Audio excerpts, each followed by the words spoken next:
내일 그대와 오늘 살펴볼 말씀은 4월 7일 수요일 큐티인 말씀 중에서 요한복음 21장 20절에서부터 22절까지 말씀입니다.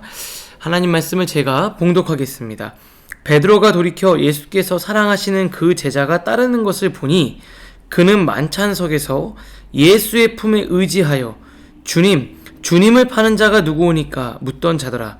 이에 베드로가 그를 보고 예수께 여짜오되 주님, 이 사람은 어떻게 되겠사옵나이까? 예수께서 이르시되 내가 올 때까지 그를 머물게 하고자 할지라도 내게 무슨 상관이냐? 너는 나를 따르라 하시더라. 아멘. 오늘은 비교, 비참해지거나 교만해지거나 라는 제목으로 또 말씀 묵상을 나누도록 하겠습니다.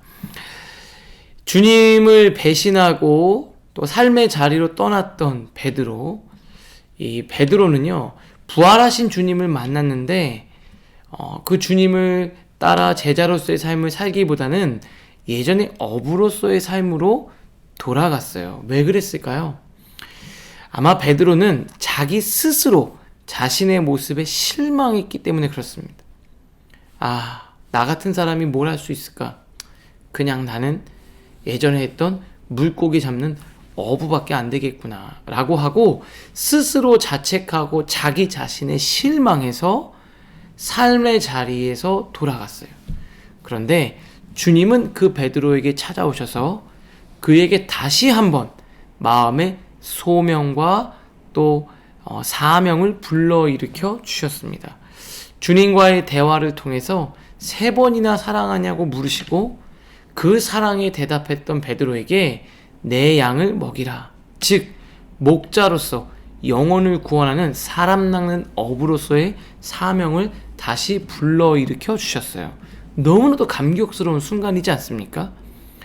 너무나도 부끄럽고 좌절된 자기에게 찾아오셔서 사랑을 불러일으켜 주시고 다시 한번 회복을 주신 거예요.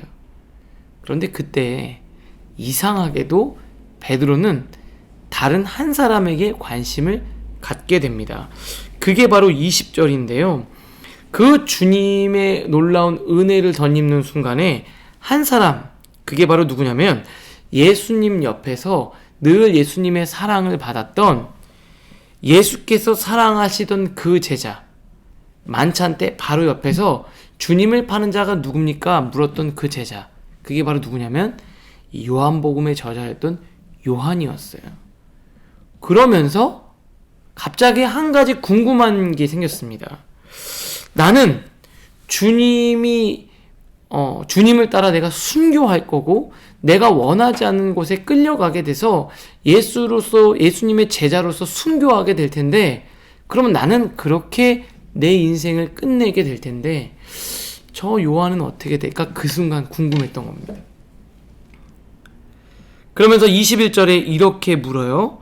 이에 베드로가 그를 보고 예수께 여짜오되 주님, 이 사람은 요한은 어떻게 되겠습니까? 그때 예수님이 뭐라고 말씀하시냐면요, 내가 올 때까지 그를 머물게 할지라도 내게 무슨 상관이냐? 네가 도대체 무슨 상관이야? 너 여기 왜 관심을 갖냐? 너는 그냥 나를 따르라 말씀하셨습니다. 우리의 모습도 마찬가지인 것 같아요. 우리의 삶이 흔들리고 때로는 하나님 앞에 넘어지는 이유는 우리가 나의 삶에 집중하고 내 것에 집중하는 게 아니라 내 관심이 다른 사람에게 있을 때 우리는 페이스를 잃고 흔들리게 돼요. 그래서 오늘 제목을 제가 비교의 결과는 무엇이냐면 2가지라고 정한 거예요. 비교를 하게 되면 그의 결과는 딱 2개밖에 없어요. 하나는 비참해지는 거, 아니면 교만해지는 거예요. 너무나도 잘 나가는 사람들을 보면서 초라한 내 모습을 보고 상대적 박탈감에 시달리면서 스스로 비참해지거나, 아니면 나보다 좀 덜한 사람들을 보며 상대적 우월감과 만족감과 그런 이 안정감을 누리면서, 상대적 안정감을 누리면서 교만해지거나, 결과는 두 가지밖에 없는 거예요. 그러니까 크리스찬으로서 버려야 될 가장 중요한 것, 내가 하나님의 사명자로서 내 인생의 길을 똑바로 걸어가기 위해서 가장 먼저 버리고 하지 말아야 될 게 뭐냐면 비교라는 겁니다. 여러분, 여러분의 삶은 어떠세요? 여러분은 누구와 비교하고 있지는 않으신가요? 비교하면서 비교의 결과로 상대적으로 너무 초라하게 느껴지거나, 그래서 박탈감에 시달리고 비참하고 우울하게 되거나, 아니면 나보다 덜 못한 사람들을 보며 아주 값싼 저렴한 만족감으로 여러분의 삶을 그냥 위안을 누리면서 살거나, 그런데 이 두 가지는 다 허상일 뿐입니다. 사랑하는 청년 여러분, 우리는 하나님의 말씀을 따라 나에게 집중할 수 있는 훈련을 해야 되는 거예요. 한 번은 제가 이제 수영을 하면서 수영 시합을 한 적이 있었거든요, 예전에. 그래서 제 친구랑 같이 수영 시합을 하는데, 보통 페이스로 가면 제가 더 그 친구보다 빠르게 목적 지점에 갔다가 돌아오게 되는데요. 제가 너무 이 친구를 의식한 나머지 수영을 하는데 숨이 차고 중간에 제가 못하겠더라고요. 평상시에 혼자서 할 때는 너무나도 좋은 기록으로 그 수영을 주파했는데, 내가 이 친구랑 시합을 하는데 숨이 너무 차는 거예요. 그래서 중간에 제가 페이스를 잃어버리고 말았어요. 공부할 때도 마찬가지더라고요. 그냥 나는 내 것에 집중해야 되는데 옆에 있는 친구에게 내가 너무 의식하다가 내 페이스를 잃어버리는 일이 굉장히 많아요. 그래서 정말 중요한 거, 시합을 하거나 경주를 할 때 중요한 게 뭐냐면 자기 페이스를 잃지 않는 겁니다. 자기 페이스를 잃지 않는 비결은 딱 하나예요. 내 일에 집중하는 거예요. 비교하지 않는 겁니다. 여러분들 이제 대학교에서 졸업하고 취업을 할 때나 공부할 때, 아니면 또 입시를 준비하고 그 어떤 일을 할 때도 우리가 하나님 앞에서 제일 중요한 것은 나에게 집중하는 일이에요. 나와 하나님만 보는 거예요.